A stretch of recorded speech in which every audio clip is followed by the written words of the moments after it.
자, 그러면 원운동, 병지운동, 회전운동 요 관계 속에서 우선 운동은 그냥 똑같고 V는 R오메가와 A는 R알파 혹은 A는 R오메가 제곱 요건 원운동 할 때 했습니다. 그럼 그 다음 넘어가서는 5번부터 가서 이 카이네틱과 이 카이네틱 프라임, 즉 병지운동 에너지, 회전운동 에너지의 차이 모양을 가지고 따왔고요. 거기서 I 정의를 새롭게 했죠. 그러면서 이제 앞으로는 I는 mR 제곱의 형태인데 덩어리가 생기면 덩어리 모양 따라서 뭘 달리한다? 베타 값을 달리한다. 베타, 기본 베타는 전부 다 질량 중심에다가 축을 박아놓고 돌리는 건데 그거는 정해지는 거라서 주는 거고요. 그걸 구하라 하면 그냥 못 구한다 하고 혹은 불안하면 시험 직전에 그 6개의 값들을 보고 들어가면 됩니다. 그 다음은 평행축 정리를 가지고 일반적이지 않은 축일 때는 써 나가면 된다는 거죠. 구해 나가면 돼요. 근데 보통은 그냥 베타 M 하면 됩니다. 그럼 여기서 새롭게 하나 더 배워야 될 건 요 하나밖에 없어요. 요 파트. 돌림 힘은 그냥 힘하고 어떻게 다른가. 그래서 요게 제일 중요합니다. 돌림 힘. 이거는 문짝 돌리는 거를 생각해 보면 개념 딱 들어옵니다. 문이 있고요. 벽 사이에 문이 이렇게 돼 있으면 벽에다가 딱 고정시켜 놓고 회전하게 하고 손잡이를 달겠죠. 이 벽에다 붙여놓은 이걸 우리말로 뭐라 불러요? 경첩. 경칩은 개구리 깨는 거고요. 경첩. 쇠로 붙여놓고 그럼 손잡이는 어디다 달아야 돼요? 최대한 멀리 아니면 가깝게. 이것도 물리예요. 상식상 어디다 해야 돼요?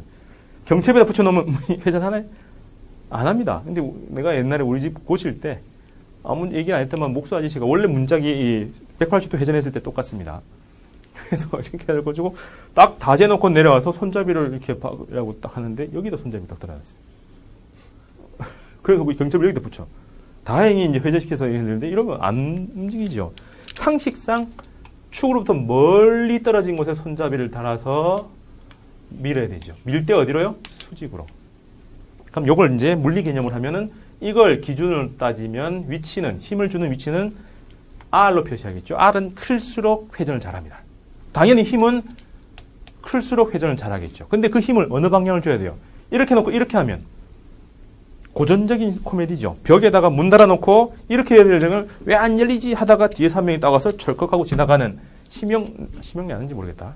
D1인가? 맞나? 네.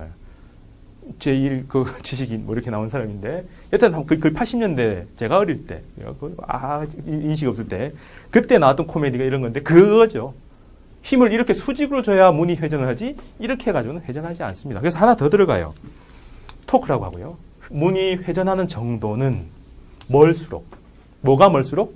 힘을 작용시키는 그 점이 멀수록 축으로부터 멀수록 크고 당연히 힘이 셀수록 잘 회전하겠죠. 거기다가 이거하고 어떻게 될수록? 수직이 될수록 커요. 수직이 될수록 큰 값, 뭘 알고 있어요? 세타 아니죠? 네, 사인 세타.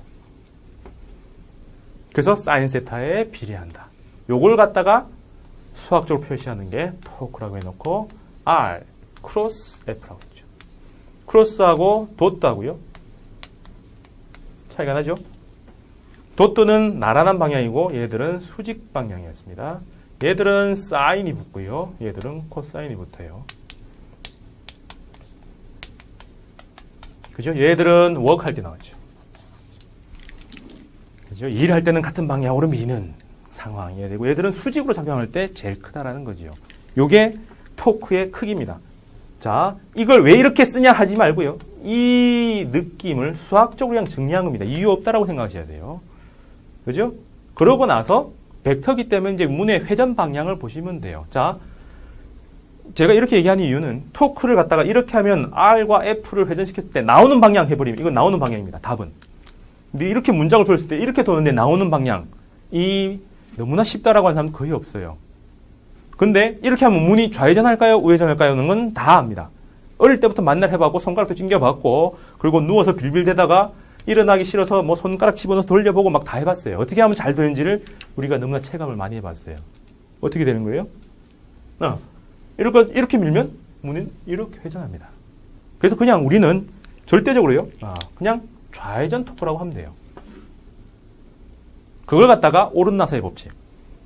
오른나사 배웠지. 나중에 저 뒤에 전자기 가면 전기장, 자기장 이렇게 나올 때 로렌츠 할 때 전자 힘 하는 것처럼 3차원 이렇게 돼 있고 X축, Y축을 했을 때 그 둘의 수직축이 이렇게 나오는데 X에서도 Y로 회전시켰을 때 오른나사가 진행하는 방향을 플러스로 듭니다.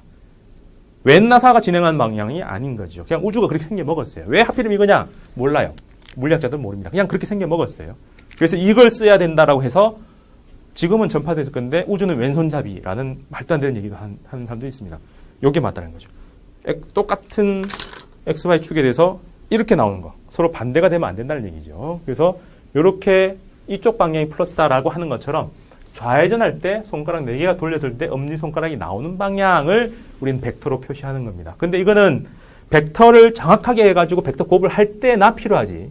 우리처럼 낮은 수준에서 그냥 좌회전, 우회전하는 문만 알아야 된다면 그냥 좌회전 토크, 우회전 토크 하면 상관이 없어요. 자, 새로운 정의입니다. 힘은 힘인데 힘을 어떤 강체한테 줘서 이 강체가 회전시키게 해요. 그럼 그 힘에 의해서죠. 힘에 의해서 토크가 발생하는데 발생하는 정도는 축으로부터 멀수록 그 다음에 축하고 거리와 힘이 그 서로 수직이 될 때 최대가 되더라라고 해서 이렇게 표시합니다. 그래서 기본적으로는 RF, R 방향에서 F 방향으로 축을 결합시켜 놓고 회전시켰을 때 나아가는 방향 하면 되는데 그냥 이렇게 하면 좌회전이죠. 그러면 됩니다. 만약에 이놈 경첩을 이용해 놓고 힘을 이렇게 주면요.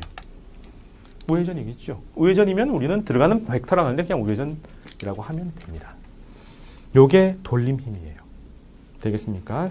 자, 그러면은 여기까지 되면은 이제 얘기가 어느 정도 끝납니다. 뭐가 끝나냐면 그 다음은 R이니까.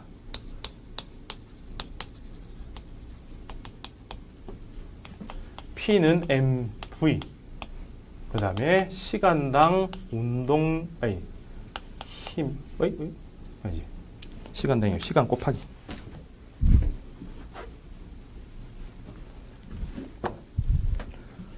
F 곱하기 T였죠. 요거 똑같이 L은 I 오메가 라고 써도 되지만 토크에다가 T 하면 되겠죠. 되겠습니까? 뭐 그런 관계에 있다. 그 다음에 요 둘 관계에서 토크가 R 크로스 F였죠. 그럼 양쪽에다가 T를 곱해주면 뭐로 바뀌나요? L. 변화하긴 하지만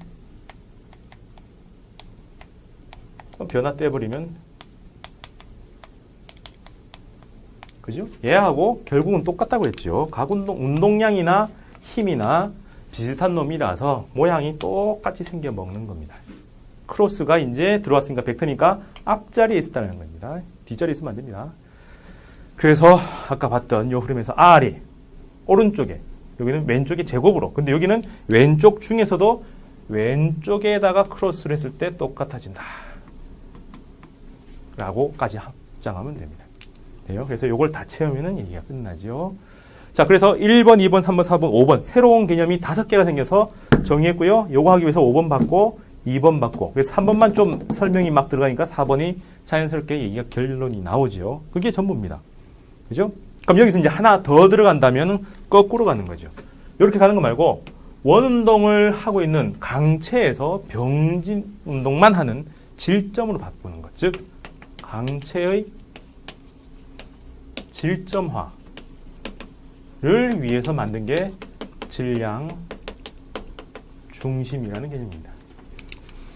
그럼 이건 뭐 이상한 모양이 돼 있을 때 이거 가지고 질량이 이렇게 막 분포돼 있을 텐데 이 전체를 대표하는 한 놈이 딱 있겠죠.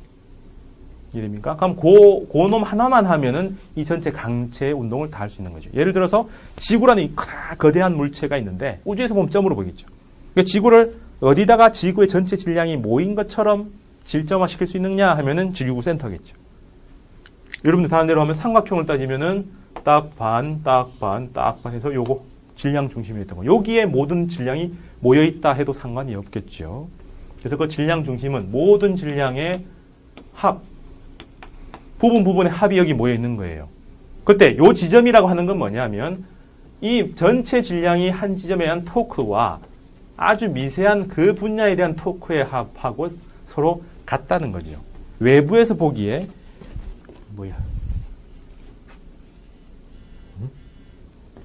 외부에서 보기에 병지운동, 밑으로 작용하는 변지운동도 합한 거하고 얘는요 토크죠. 회전운동도 그 지점에 작용하는 거하고 똑같이 보이는 그 지점이라고 그냥 부르는 겁니다. 좀 어려운 개념이라서 이런 수학적으로 표현을 한다까지만 알고 질량 중심이 있다고 하면 그냥 그 모든 질량이 크기에 모여 있다고 해도 웬만한 얘기는 다 된다라고 하는 그런 지점을 일컫는 얘기입니다. 되겠습니까? 자, 그러면 강체는 구조를 쫙 알고 요 토크 하나 조금 더 잘 알면 얘기는 끝나는 얘기입니다. 요것만 가지고 이제 문제 풀 때 나오는 것들이 다 자세하게 잘 풀리진 않아요. 그걸 다 일반화시키는 얘기를 한번 더 정리하겠습니다. 자, 일반화시키는 걸로 어떻게 정리하냐면 잘 보세요.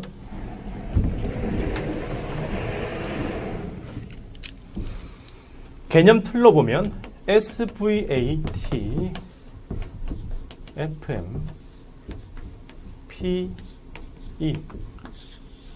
우리가 그냥 일반 질점의 역학을 할 때 이것만 봤습니다. 그럼 여기서 구해놓고 하나 더 구해요. 뭘요? 세타, 오메가, 알파, T, 그 다음에 타우, I, 그 다음에 L, E. 그죠? 그 구할 때 여기서 1로 갈 때는 곱하기 R, 그 다음에 1로 갈 때는 R 크로스, 그 다음에 1로 갈 때는 곱하기 R 제곱, 그죠? 이쪽으로 또 갈 때는 R 앞에 붙여서 크로스, 뭐 이렇게 붙는 거죠. 그런 변환 관계식을 쭉 알고 구조가 이렇다라는 걸 알면 제일 처음에 할 때는 뭡니까? 시그마 F를 구하고 그 다음에 둘 중에 하나지요. 기본은 시그마 M에 A로 가거나 혹은 0으로 가거나. 이걸 우리는 뭐라 불러요? 기본적으로 평형이라 불렀습니다. 그죠? 이거는 운동을 하는 거죠. 가속도 운동을 하는 상태죠. 그래서 F는 0 말고 이걸 특화시켜서 우리는 F는 MA라고 불렀던 겁니다. 그죠? 그럼 이걸 해놓고 나서 그 다음 뭘 하느냐면 얘를 보고 시그마 타우를 구하죠. 어떻게? 타우는 R 크로스 F. 그죠? 그럼 얘도 똑같이 가겠죠. 0 혹은 I 알파. 맞아요? 네. 이때 이걸 갖다가 이제 우리는 평형이라고 업그레이드 시킵니다. 평형이란 건 이제 이 둘을 다 합친 거예요. 평형이란 병지 운동도 변하지 않고 회전 운동도 변하지 않는 것. 달리 말하면 시그마 F는 0인데 이게 아닌 경우가 있습니다. 뭘까요? 병지 운동은 안 하는데 회전 운동할 때 핸들 잡고 돌릴 때 남자들은 이렇게 하는데 그 김여사 아줌마들은 이렇게 돌리죠. 한 손 위로 한 손 아래로 합니다. 둘 다 위로 아래로 안 돌아간다는 건 뻔하니까 한 손 위로 한 손 아래로 할 때 힘이 돼요. 똑같죠. 똑같은 거리에 똑같은 힘을 서로 반대 방향을 줍니다. 그럼 힘 두 개를 합치면 빵이 돼요.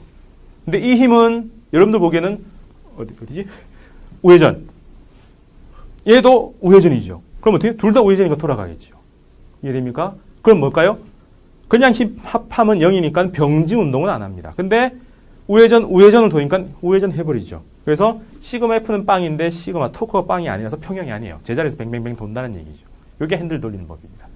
그래서 둘 다 만족할 때를 이제 우리는 물리학에서 정확하게 정의하면 병지 운동도 안 하고 회전 운동도 안 할 때, 변하지 않을 때를 우리는 평형이라 하겠다. 그래 놓고 요걸 하나 더 쓰겠죠. 토크는 IR 씁니다. 그때 토크는 F에서 하나 더 구하고요. 그 다음에 M에서 하나 더 구하는 거죠. M에서 I 구할 때는 어떻게 한다고 그랬어요? I는 베타 M. 그죠? 베타 MR 제곱 이렇게 갑니다. 그 다음은 아주 드문 케이스인데 여러분들 문제 푸는 건 그밖에 없어요. 이 둘의 관계도 A는 R 알파인데 조건은 굴러갈 때만. 제일 앞에서 마찰력 할 때 했어요. 굴러갈 때는 접합면이 어떻게 해요? 접했다 떨어지기 때문에 무슨 마찰력이 작용해요? 정지 마찰력이 작용합니다.